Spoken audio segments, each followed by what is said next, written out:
अस्सलाम वालेकुम 10th class बेटे। Open your physics book. अपनी बुक का पेज नंबर 120 आप लोग ओपन करेंगे। नेक्स्ट टॉपिक आज हम स्टार्ट करेंगे, that is Joule's law.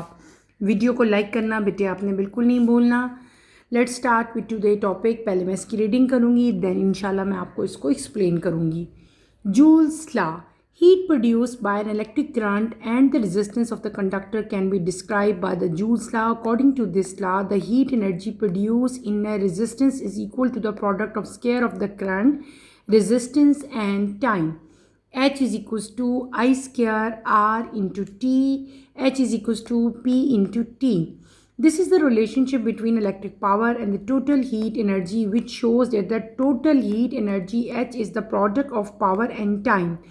The power of the resistor determines how quickly heat is produced. For example, a 100-watt electric bulb produces a heat at a rate of 100 joules per second.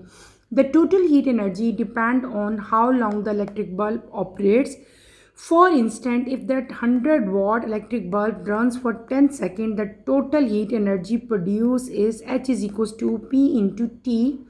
100 into 10 is equals to 1000 joule. Kilowatt hour, पहले इसको मैं समझाऊँ।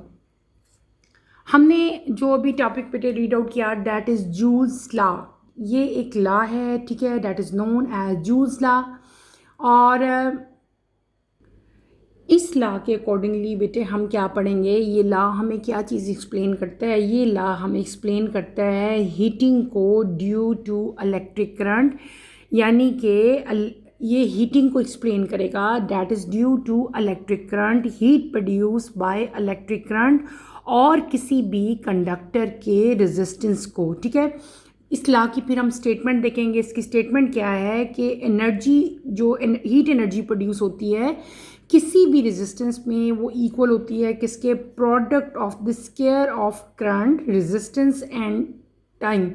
H is equal to I square R into T. I क्या चीज़ है बेटे, current है, square है इसका, तो क्या हो जाएगा, स्क्वायर ऑफ द करंट हो जाएगा। आर क्या चीज़ है, रेजिस्टेंस है। टी क्या चीज़ है, हमारे पास टाइम है। आई स्क्वायर आर किसके इक्वल होता है, पावर के इक्वल होता है। इसका मतलब है यहाँ पे मैं पावर भी यूज़ कर सकती थी। मैं आपको सारी अभी मैं रिटन फॉर्म में एक्सप्लेन करती हूँ। तो इन शॉर्ट इस जूल्स लॉ जो है ये हमें एक रिलेशनशिप शो करेगा, एक्सप्लेन करेगा heating due to electric current. फिर इसकी स्टेटमेंट है, स्टेटमेंट के बाद इसकी इक्वेशन है, वो आपने याद करनी है। और पावर जो रेजिस्टर की होती है वो डिटरमिन करती है कि किस तरह से हीट जो है वो प्रोड्यूस होती है, ठीक है। कॉमन एग्जांपल आपकी बुक में दी गई है। अगर आपके पास एक इलेक्ट्रिक बल्ब है, 100 वाट का इलेक्ट्रिक बल्ब है, तो वो हीट प्रोड्यूस करेगा at the rate of 100 joule पर सेकेंड, ठीक है। और इसी तरह अगर आपने यही इसको इक्वेशन में पुट करो, H is equal to P into T, तो हमने यहाँ पे पावर कितनी ली थी, 100, और अगर टाइम हमारे पास 10 सेकेंड होगा तो टोटल जो यहाँ पे हीट एनर्जी प्रोड्यूस होगी वो कितनी होगी। हम इन दोनों को सिंपली मल्टीप्लाई कर लेंगे बेटे। इसकी इक्वेशन को मैं आपको सही तरीके से ड्राइव करवाती हूँ। आपकी बुक में ये इनकम्प्लीट है, सही तरह से आपको बुक में यहाँ पे गिवन नहीं है। मैं आपको अच्छी तरह से इसको डिटेल से समझाती हूँ। हम क्या पढ़ रहे हैं, हम पढ़ रहे हैं जूल्स लॉ, ठीक है। यहाँ पे हम हेडिंग दे लेते हैं बेटे जूल्स लॉ की, JOULS, जूल्स लॉ, ठीक। सबसे पहले आएगी इसकी स्टेटमेंट। स्टेटमेंट क्या है कि heat energy produce in a resistance is equal to the product of square of current, resistance and time. आप यहाँ पे क्या पहले स्टेटमेंट लिखोगे, स्टेटमेंट के बाद आप बताओगे कि ये this law explain heating due to electric current, इसलिए इसको हम लोग क्या कहते हैं, जूल्स लॉ कहते हैं। लेकिन क्योंकि ये हीटिंग को हमें एक्सप्लेन कर रहा होता है, इसलिए इसको हम लोग जूल्स हीटिंग लॉ भी कह सकते हैं, ठीक है। अब अकॉर्डिंग टू दिस लॉ, जब हमने इसकी जो स्टेटमेंट मैंने आपको बताई, मैंने आपको बताया कि रेजिस्टेंस जो है वो करंट के स्क्वायर के डायरेक्टली प्रोपोर्शनल है, और जो करंट का जो स्क्वायर है उस रेजिस्टेंस और टाइम, इन तीनों का जब हम प्रोडक्ट लेते हैं ना, तो वो किसके इक्वल आएगा, वो आएगा हीट एनर्जी के इक्वल। यानी कि अकॉर्डिंग टू दिस लॉ हमने यहाँ पे तीन चीज़ें पढ़ी। तीन चीज़ें क्या है कि जो हीट प्रोड्यूस होगी, ठीक है, जो हीट प्रोड्यूस होती है वो डायरेक्टली प्रोपोर्शनल होती है किसके बेटे, आई स्क्वायर के। ठीक है, आई स्क्वायर क्या चीज़ है, स्क्वायर ऑफ करंट है। दूसरी चीज़ हमने क्या पढ़ी यहाँ पे कि जो हीट प्रोड्यूस होगी that is directly proportional to resistance। Third चीज़ इस लॉ में हमने क्या पढ़ी कि जो हीट प्रोड्यूस होती है that is directly proportional to T। ठीक है, T क्या चीज़ है, T इज टाइम।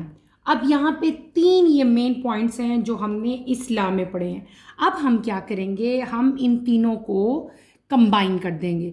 ये क्या चीज़ है, हीट प्रोड्यूस है, सेम है। हीट प्रोड्यूस को मैं किससे राइट करूँगी बेटे, कैपिटल H से। ठीक है, ये तीन डिफरेंट चीज़ें थी। यहाँ पे क्या आ जाएगा, आई स्क्वायर आ जाएगा, फिर क्या आ जाएगा, आर आ जाएगा, देन क्या आ जाएगा, टी आ जाएगा। इसका मतलब क्या हुआ कि heat produce is directly proportional to, या जो हीट प्रोड्यूस हो रही है वो किसके इक्वल है, वो इक्वल है product of square of current, resistance and time. यानी कि इन तीनों का जो प्रोडक्ट होगा उसके इक्वल होगी हमारी क्या, हीट प्रोड्यूस।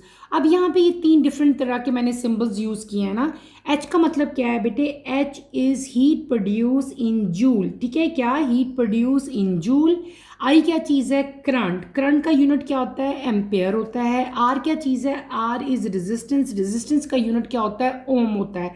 और फिर हमारे पास क्या आता है, टी। टी क्या है, टाइम है, और टाइम का यूनिट क्या होता है, सेकेंड होता है। Is that clear. तो हीट प्रोड्यूस का यूनिट हमारे पास क्या आ जाएगा बेटे, हमारे पास हीट प्रोड्यूस का यूनिट आएगा जूल। ठीक है, ये चीज़ आप यहाँ पे याद रखोगे। मैंने आपको सारी यहाँ पे ओरली बता दी, मैं दोबारा बता देती हूँ। करंट का यूनिट क्या होता है, आप लोगों को ऑलरेडी पता है, करंट का यूनिट होता है एम्पेयर। ठीक है, आर का यूनिट क्या होता है, रेजिस्टेंस का, हमारे पास ओम होता है। टी का यूनिट क्या होता है, हमारे पास सेकेंड होता है। ठीक है, तो मैंने यहाँ पे तीनों के यूनिट्स भी मेंशन कर दिए। एक और चीज़ यहाँ पे आप याद रखो, हमने पढ़ा था कि जो एनर्जी है, energy is equals to power into time. Energy किसके इक्वल होती है, पावर इनटू टाइम के इक्वल। ठीक है, इसका मतलब है अगर आप लोग यहाँ पे एनर्जी फाइंड करना चाहो तो हम ऐसे भी तो फाइंड कर सकते हैं ना, कि यहाँ पे हम पावर की वैल्यू लिख दें तो क्या आ जाएगी, आई स्क्वायर आर टी। यानी कि एनर्जी जो है वो भी इसके इक्वल हो सकती है हीट प्रोड्यूस के। यानी कि heat is just electrical energy. ठीक है, कन्वर्टेड टू थर्मल एनर्जी। तो यहाँ पे हम एच की जगह क्या यूज़ कर सकते हैं, ई बी यूज़ करते हैं। ये मैंने इसलिए बताया कि बहुत सारे न्यूमेरिकल्स में आपको ये क्वेश्चन भी आ सकता है कि आप यहाँ पे एनर्जी फाइंड करें, और अगर आपको ये सब कुछ दिया हो तो आप यही फॉर्मूला अप्लाई करके यहाँ पे ई की वैल्यू भी बेटे फाइंड आउट कर सकते हो। अब इसी चीज़ पे हम लोग ओम्स लॉ अगर हमने अप्लाई करना हो देन हम किस तरह से अप्लाई कर सकते हैं। आपकी बुक में एक इक्वेशन दी हुई है, H is equals to P into T. हमने कल पावर पढ़ा था। ठीक है, आपको याद हो कल मैंने आपको इलेक्ट्रिकल पावर पढ़ाया था, याद है ना। हमने कल पावर पढ़ा था। पावर में हमने क्या पढ़ा था, पी किसके इक्वल था, आई स्क्वायर आर के इक्वल। ठीक है, और ये क्या लिखा हुआ है, आई स्क्वायर आर। इसका मतलब है एच जो है वो इसके इक्वल भी हो सकता है, H is equals to P into T. यानी कि आप ये वाला फॉर्मूला भी हीट प्रोड्यूस के लिए यूज़ कर सकते हो। कैसे, मैंने आपको भी बताया ना, हमने कल पावर पढ़ी थी ना, इलेक्ट्रिक पावर मैंने कल आपको पढ़ाया था। तो हमने पढ़ा था P is equals to I square R. ये क्या चीज़ है, आई स्क्वायर आर। इसका मतलब है आई स्क्वायर आर की जगह मैं P भी यहाँ पे पुट कर सकती हूँ। तो H is equals to P into T भी हो सकता है। और H का यूनिट क्या है बेटे, अभी मैंने बताया, जब आप इन सब यूनिट्स को एड अप कर लोगे तो आपका यूनिट क्या आ जाएगा, जूल आ जाएगा। ठीक है, इसके अलावा H को हम और भी डिफरेंट तरीक़ों से जो है वो राइट कर सकते हैं। H is equals to V I into T भी हो सकता है। H is equals to V square over R और टी भी हो सकता है। डिफरेंट टाइप के इसके फॉर्मूलाज हैं, बहुत इजी हैं। ये मैंने कैसे लिख लिया, वी स्क्वायर ओवर आर। अगर आपको याद हो हमने 2-3 दिन पहले करंट पढ़ा था, आई किसके इक्वल था, I is equals to V square over R. तो मैंने आई की जगह वी स्क्वायर ओवर आर लिख लिया और साथ टी लिख लिया। फिर हमने लास्ट लेक्चर में आर भी पढ़ा था। ठीक है, तो मैंने उसकी वैल्यू पुट करके यहाँ पे वी आई लिख लिया। ठीक है, तो इसके जो हैं बहुत सारे जो हैं फार्मूलाज हैं इंटर कन्वर्टेबल, मैंने सारे के सारे यहाँ पे राइट कर दिए, ताकि इन केस अगर आपके पेपर में बेटे कोई भी न्यूमेरिकल आता है जिसमें इस तरह की चीज़ें गिवन हो तो आप आराम से हीट प्रोड्यूस जो है वो फाइंड आउट कर सको। इसके बाद हम देखते हैं कि real life examples joules law की, जो रियल लाइफ एग्जांपल्स हैं किन के ऊपर हम जूल्स लॉ को अप्लाई कर सकते हैं। तो सबसे ज़्यादा मोस्ट कॉमन जो इसकी एग्जांपल है that is electric heater, electric kettle, electric bulb, ठीक है। इसके अलावा पावर लॉस इन वायर्स जो हैं they are common examples of Joule's law. Is that clear? तो ये एक छोटा सा टॉपिक था जिसको भी हमने कंप्लीट किया। चलिए बेटे नेक्स्ट टॉपिक की तरफ चलते हैं। Open your books. Next topic देखें अगर आप लोग। नेक्स्ट टॉपिक हमारा है किलो वॉट आवर। अपनी अपनी बुक्स ओपन करें, उसी टॉपिक के नीचे बिल्कुल अगर आप लोग आओ तो नेक्स्ट टॉपिक आपको यहाँ पे गिवन है kilowatt hour. Let's start with the reading, then इंशाल्लाह इसको भी मैं एक्सप्लेन करती हूँ। Kilowatt hour electrical energy is commonly consumed in very large quantity. The unit which is used to measure large amount of electrical energy is called kilowatt hour. It is defined as the amount of energy delivered by a power of 1 kilowatt in 1 hour is called kilowatt hour. 1 kilowatt hour is equals to 1000 watt into 1 hour. That is equals to 3.6 into 10 raised to power 6 joule bete. The energy in kilowatt hour can be obtained by the formula. The amount of electrical energy in kilowatt hour is equals to power in watts multiplied by time of use in hour divided by 1000. The electrical meter installed in our houses measure the consumption of electrical energy in units of kilowatt hour, according to which we pay our electricity bills. If the cost of 1 kilowatt hour, that is 1 unit, is known, we can calculate the amount of electricity bill by the formula. Cost of electricity is equal to number of unit consumed multiply cost of 1 unit. When designing circuits, it is important to choose components with suitable power ratings. Selecting components with the right power rating ensure safety, reliability and efficiency. छोटा सा topic है, बहुत easy topic है जिसको मैंने अभी read out किया। That is kilowatt hour. What is kilowatt hour? The amount of energy delivered by power, ठीक है, of 1 kilowatt in 1 hour. 1 घंटे में 1 किलो वॉट जो पावर है उससे जो अमाउंट ऑफ एनर्जी डिलीवर होती है ना, उसको हम लोग क्या कहते हैं? किलो वॉट आवर कहते हैं। आपकी बुक में इसकी डेफिनेशन दी हुई है, बिल्कुल सही डेफिनेशन है। इसी डेफिनेशन को आप लोग प्रिपेयर करोगे। Amount of energy deliver by a power of 1 kilowatt in 1 hour is called kilowatt hour. यानी कि 1 किलो वॉट से 1 घंटे में जितनी अमाउंट ऑफ एनर्जी डिलीवर होती है ना, उसको क्या कहते हैं? किलो वॉट आवर कहते हैं। और इसको किस तरह से कैलकुलेट करते हैं? इसका फार्मूला क्या है बेटे? इसका फार्मूला है 1 किलो वॉट आवर किसके इक्वल है? 1000 watt multiply by 1 hour. 1 hour में कितने सेकेंड होते हैं? 3600 सेकेंड। 3600 से इसको मल्टीप्लाई करेंगे तो आपकी ये वाली वैल्यू आ जाएगी। इसके अलावा अगर आपने amount of electrical energy find करनी हो, ये तो हमने फाइंड किया ना कि 1 किलो वॉट आवर किसके इक्वल है। लेकिन अगर हमने यहाँ पे शुरू में पढ़ा था ना अमाउंट ऑफ एनर्जी डिलीवर, अगर आपने amount of energy delivered find करनी हो तो वो कैसे हम फाइंड करेंगे? उसके फाइंड करने के लिए फार्मूला है power in watts multiply by time of use in hour divided by 1000। ये आपने एज इट इज़ ही बेटे ये फार्मूला याद करना है। इस फार्मूला से रिलेटेड हम आगे चल के डिफरेंट टाइप के न्यूमेरिकल्स भी करेंगे। हमारे घरों के बाहर आपने देखा होगा कि बेटे जो हमारे वापडा वाले हैं उन्होंने मीटर्स लगाए होते हैं, ठीक है, इलेक्ट्रिसिटी के मीटर्स लगे होते हैं।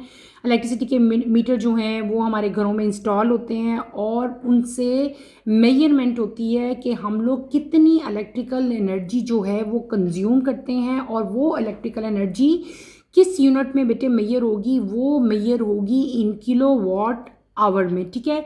और उसी फिर मेजरमेंट के अकॉर्डिंगली हम क्या करते हैं? अपना इलेक्ट्रिसिटी बिल जो है वो पे करते हैं। अगर 1 किलो वॉट आवर की कॉस्ट आपको पता हो तो मीटर में जितने आपके यूनिट्स चले होते हैं ना, 1 यूनिट की अगर आपको पता है प्राइस, तो जितने यूनिट हमारे 400 चले हैं, 500, 1000, तो हम क्या करेंगे? उस प्राइस को नंबर ऑफ़ यूनिट्स के साथ क्या कर देंगे? मल्टीप्लाई कर देंगे, ठीक है।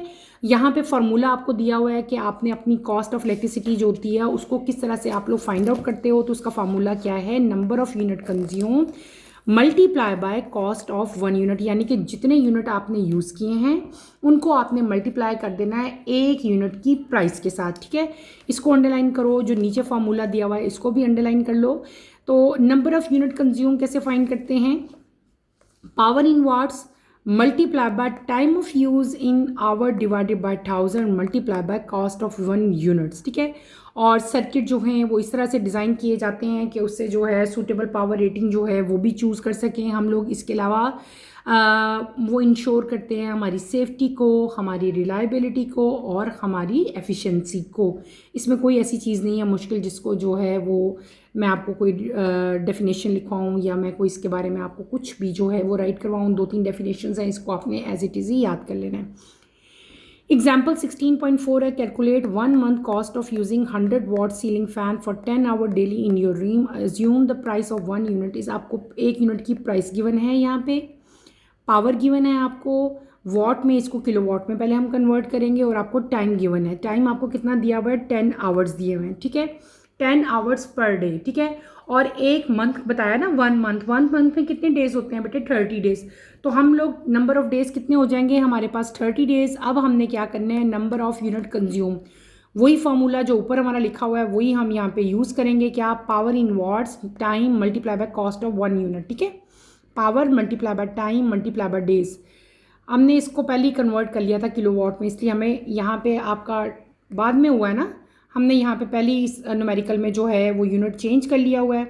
अब आपने क्या करना है? इन तीनों को जस्ट मल्टीप्लाई करना है, तो आपका जो है वो रिक्वायर्ड ये पहले क्या आएंगे? हमारे नंबर ऑफ़ यूनिट कंज्यूम आ जाएंगे। अब जो नंबर ऑफ़ यूनिट कंज्यूम होते हैं ना, उसको हम लोग जितनी 1 यूनिट की प्राइस होती है उससे क्या कर लेंगे? मल्टीप्लाई कर लेंगे, ठीक है। तो तुम्हारी क्या आ जाएगी? पूरे मंथ की टोटल कॉस्ट आ जाएगी। Is that clear? Next topic की तरफ मूव करते हैं। नेक्स्ट टॉपिक है हमारा 16.10 house hold circuit and safety measures. House hold circuit safely distribute electricity through different pathways in home. Safety measures protect against electrical hazard. Household circuit. In a parallel circuit, every appliances like oven, refrigerator, bulbs, TV sets its own direct connection to the power supply. In the parallel circuit, each appliances work independently. We can turn off the light in the kitchen without shutting down the TV in the living room. The parallel circuits are safer and more reliable. If one appliance breaks or fuse blows, the rest of our home power stays on. In short, connecting our home electrical system in parallel is giving every appliances its own superpower, consistent voltage, independent operation, and reliable performance. It is the smartest way to keep our home running smoothly and efficiently. Figure 16.19 demonstrate a household circuit. छोटा सा topic था, easy सा topic है। क्या? House hold circuit and safety major. पहले मैंने आपको क्या बता दिया? हाउस होल्ड सर्किट, हमारे घरों में जो सर्किट इंस्टॉल हैं वो कैसे हैं, ठीक है। हमारे घरों में जो ज़्यादातर सर्किट बेटे इंस्टॉल होते हैं दैट आर पैरेलल सर्किट। वो पैरेलल सर्किट होते हैं। जितने भी अप्लाइंसेस हैं जैसे टीवी हो गया, बल्ब हो गया, रेफ्रिजरेटर हैं, इनका डायरेक्ट कनेक्शन होता है हमारी पावर सप्लाई के साथ। और पैरेलल सर्किट में जितने भी अप्लाइंसेस होते हैं बेटे वो सारे के सारे इंडिपेंडेंटली वर्क कर रहे होते हैं। अगर आप अपना सपोज फ्रिज बंद कर रहे हो तो ये नहीं होता कि फ्रिज के साथ ही टीवी भी बंद हो जाएगा या आपका एसी भी ऑफ हो जाएगा। हर अप्लाइंसेस जो है वो अलग से इंडिपेंडेंटली अपना वर्क कर रहा होता है। एक के शट डाउन होने से बाकी चीज़ें शट डाउन नहीं होती। पैरेलल सर्किट का यही मेन जो है एक सबसे ज़्यादा अच्छा पॉइंट है कि सारी की सारी चीज़ें जो हैं वो इंडिपेंडेंटली वर्किंग करेंगी। एक के शट डाउन होने से या एक के ऑन होने से ना तो सब ऑन होती हैं और ना ही एक के शट डाउन होने से बाकी सब शट डाउन होते हैं। पैरेलल सर्किट जो हैं ज़्यादा सेफ होते हैं, ज़्यादा रिलायबल होते हैं, ठीक है। और जितने भी तकरीबन घर होते हैं सारे घरों में जो सर्किट यूज़ होते हैं वो 90% पैरेलल सर्किट ही यूज़ होते हैं, ठीक है। और इनके इंडिपेंडेंट ऑपरेशन होते हैं। ये एक रिलायबल परफॉर्मेंस देते हैं। स्मार्टेस्ट वे है अपने घरों को रन करने का, ठीक है। और आपकी बुक में यहाँ पे बेटे पैरेलल सर्किट की एक डायग्राम भी दी गई है। अगर आप इसको देखो, ये एक पैरेलल सर्किट है, ये जो आपको दिया हुआ है, connection of various appliances in parallel, ठीक है। This is parallel. ये मेन फ्यूज़ है, ये मेन स्विच है और उसके बाद सारे घर में जो है वो आ रहा होता है। ये क्या है? अर्थ है और ये अर्थ का कनेक्शन दिया गया है, ठीक है। ये इलेक्ट्रिसिटी मीटर है जो हमारे घरों के बाहर इंस्टॉल होता है, जहाँ से अभी हमने जो पढ़ा, जहाँ से सारी वापडा वाले रीडिंग लेते हैं और हमारा इलेक्ट्रिसिटी का बिल आता है।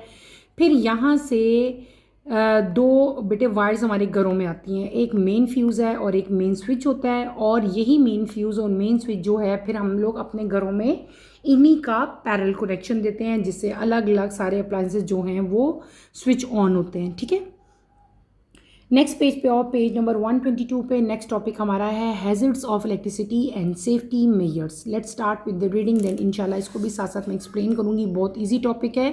Common electric hazards occur due to malpractice, incorrect use, or lack of maintenance, and they can lead to serious accidents like shock, fires, or even fatalities. One major hazard is damaged insulation, where the protective covering on wires wears gets cut and exposing live wires. These can cause electric shocks or short circuit.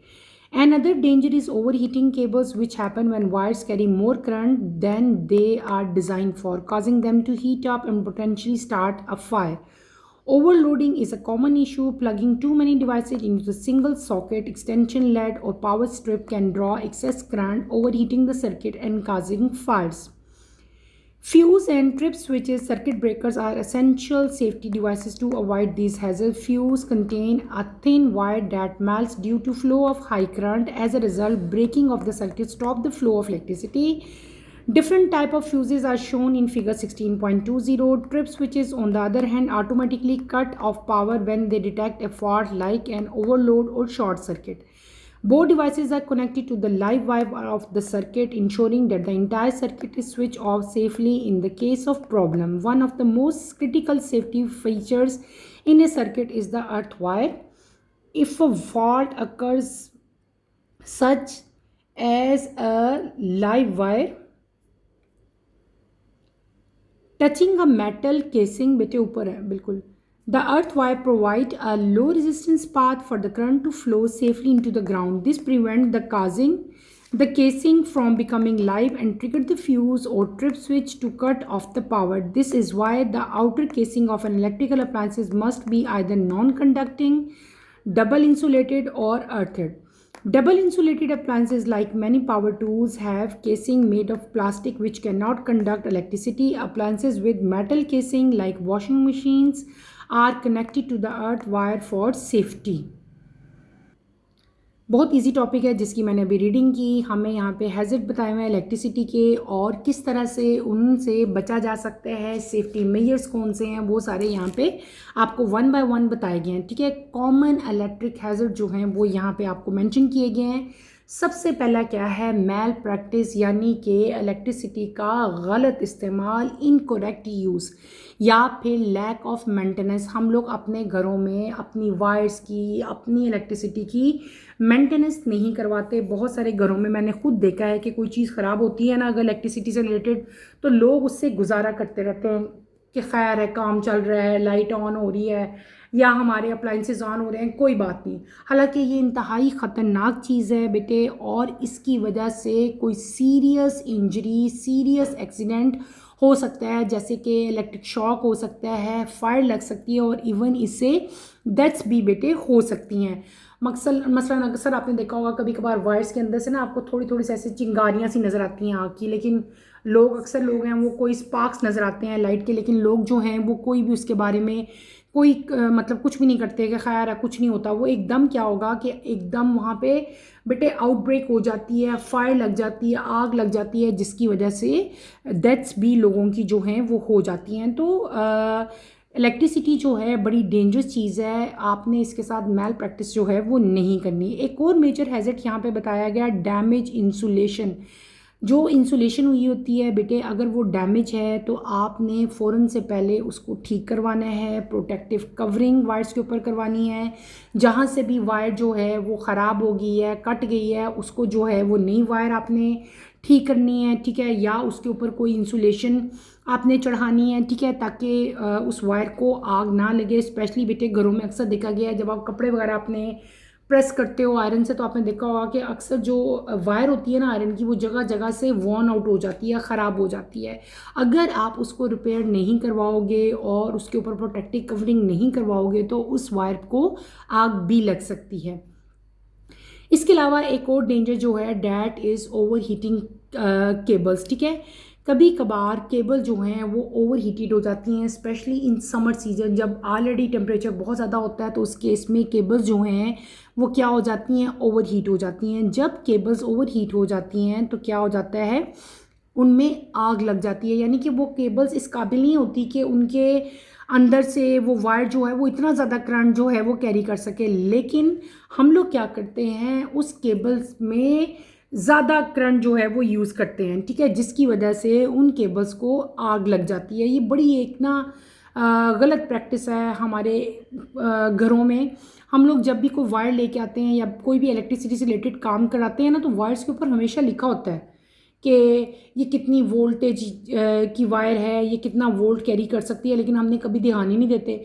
एक अगर आपका suppose अगर बेटे कोई switch है, हर switch के ऊपर लिखा होता है, उसका यूनिट लिखा होता है, उस पर आपको वोल्टेज लिखे होते हैं कि ये जो आप केबल यूज़ कर रहे हैं, ये जो स्विच आप चार्जिंग के लिए यूज़ कर रहे हो, इसकी क्या कैपेसिटी है। लेकिन हम लोग कभी पढ़ने की ज़हमत ही नहीं करते, और हर चीज़ को, जो चीज़ उससे चार्ज नहीं भी होनी, ठीक है, उसको भी उससे चार्ज करना शुरू कर देते हैं। तो ये भी एक बहुत गलत प्रैक्टिस है। आप जब भी कोई केबल यूज़ करो, किसी भी चीज़ को चार्ज करने लगो, तो चार्जर के ऊपर जो यूनिट लिखा हुआ है, जो उसकी कैपेसिटी लिखी हुई है, उसको आपने लाजमी पढ़ना होता है, उसमें आप ही का फ़ायदा है, ठीक है। एक और बड़ा इंपॉर्टेंट यहाँ पे हैज़र्ड बताया गया, ओवरलोडिंग कॉमन इशू है। हम क्या करते हैं, एक ही डिवाइस में बहुत ज़्यादा प्लग लगा देते हैं। आपने अक्सर देखा होगा एक्सटेंशंस वगैरह घरों में यूज़ होती हैं, और एक ही एक्सटेंशन के ऊपर हमने पाँच छः चीज़ें जो हैं वो उसके स्विचेस लगाए होते हैं। इतनी ज़्यादा चीज़ों को हम लोग जो है ना एट अ टाइम स्विच लगा लेते हैं और उनसे काम कर रहे हैं। हमने अपना जूसर भी लगा लिया, ब्लेंडर भी लगा लिया, मोबाइल भी चार्ज कर रहे हैं। एक ही टाइम पे पाँच मोबाइल एक ही स्विच पे जो है हमने लगाए हुए हैं। उसकी वजह से क्या होता है कि वो ओवर हीट हो जाता है और उसमें भी आग लग जाती है, ठीक है। तो ये तमाम जो हैं ये डिफरेंट टाइप के हैज़र्ड से, और इनसे हमें जो है वो बचना चाहिए।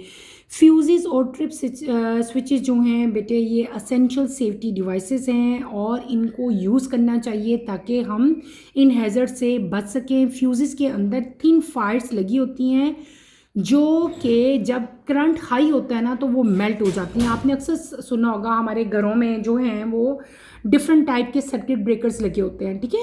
वो सर्किट ब्रेकर जो हैं उनको हम लोग कॉमन लैंग्वेज में ट्रिप स्विचेस भी कहते हैं, ठीक है। जब कभी कोई इशू आ जाता है, अगर आपके जो स्विचेस हैं घर के वो हीट अप हो जाते हैं ना सपोज, तो क्या होता है कि वो जो सर्किट ब्रेकर है इट टर्न ऑफ बेटे, वो ऊपर हो जाता है, वो बंद हो जाता है। उसकी वजह से क्या होता है कि आपका जो अप्लायंस था जिसकी वजह से हीट अप हुआ, ठीक है, आपका पूरा सिस्टम, तो उसमें आग नहीं लगती, ठीक है, क्योंकि सर्किट ब्रेकर जो है वो क्या आपके ट्रिप स्विच को ऑफ कर देता है, ठीक है। हम कहते हैं ना, अक्सर आपने सुना होगा घरों में हम कहते हैं वो स्विच ट्रिप हो गया, हम उसको ऑन करके आते हैं, हमारा घर दोबारा जो है वो सारी चीज़ें पावर ऑन हो जाती हैं।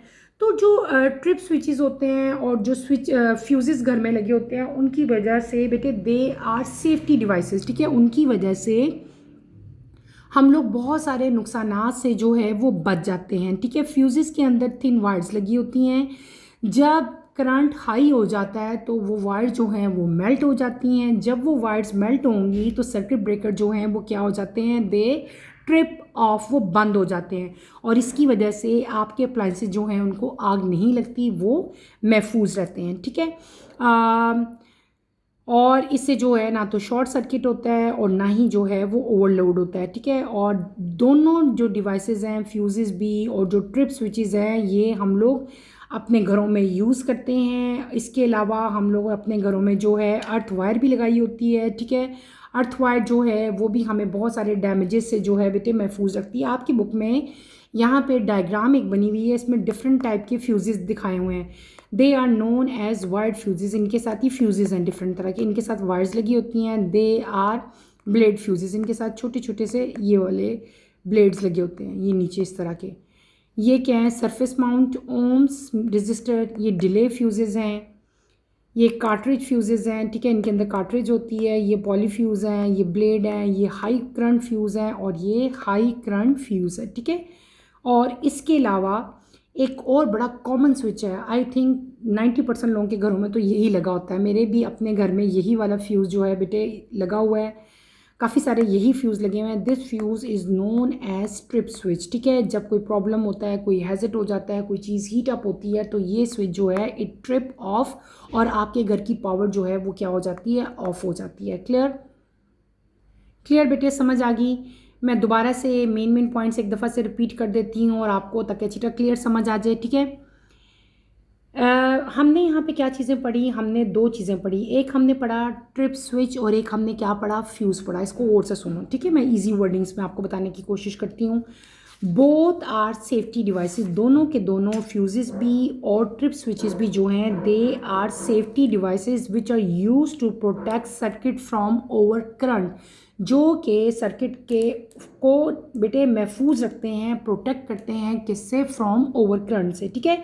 पहले हमने क्या बात की, फ्यूज़ के बारे में बात की। व्हाट इज़ फ्यूज़, फ्यूज़ क्या होता है, अगर डेफिनेशन भी आपकी आ जाती है तो फ्यूज़ जो है ये थिन पीस ऑफ वायर होता है with low melting point placed in series in a circuit. मैं दोबारा इसकी डेफिनेशन लिखवा देती हूँ आपको।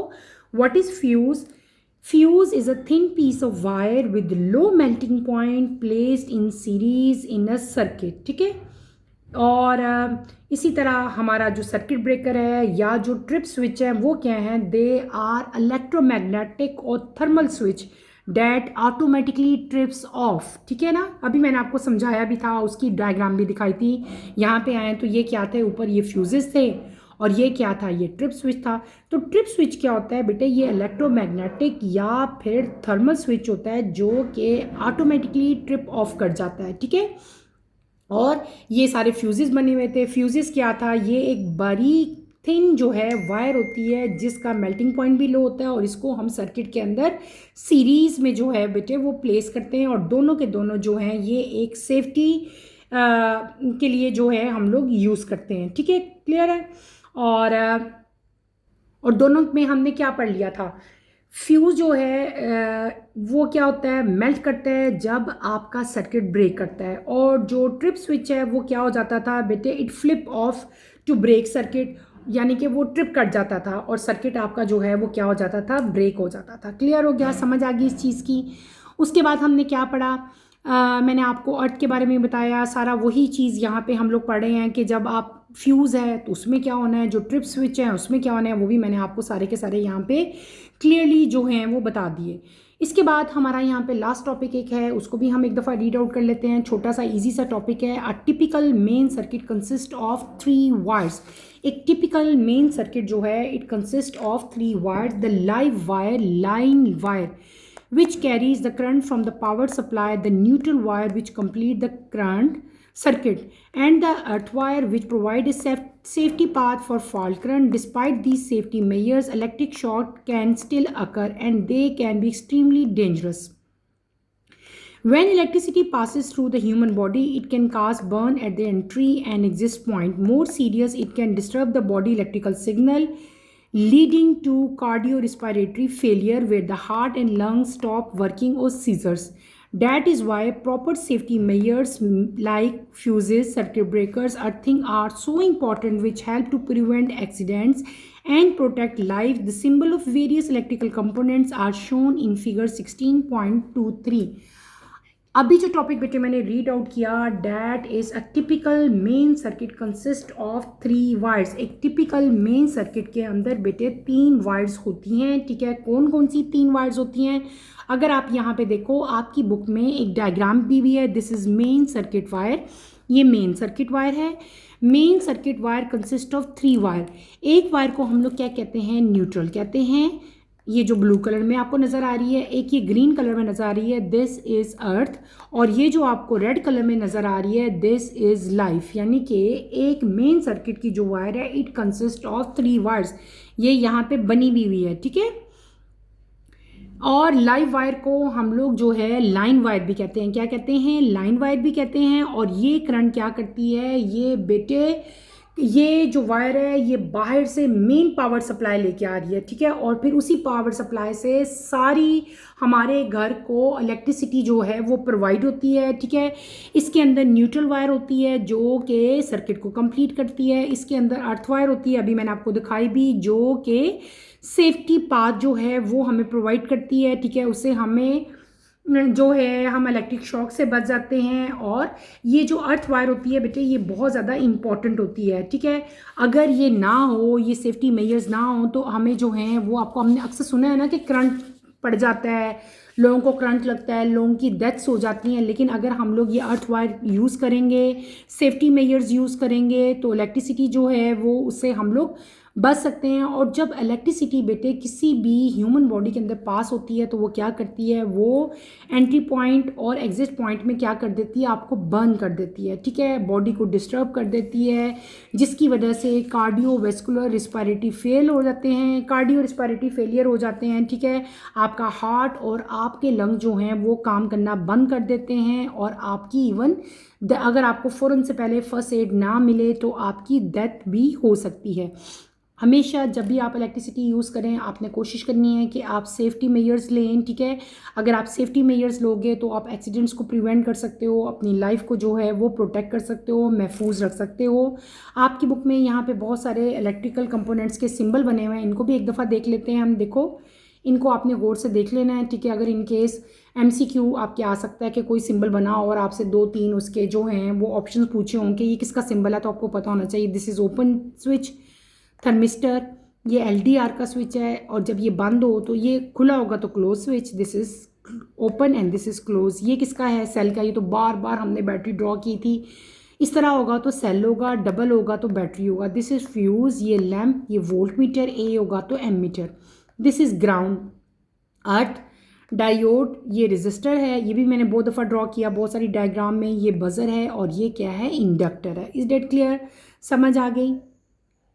तो बेटे इस टॉपिक के मेन पॉइंट दोबारा से रिकॉल कर देती हूँ। हमने क्या पढ़ लिया, a typical main circuit consist of 3 wires.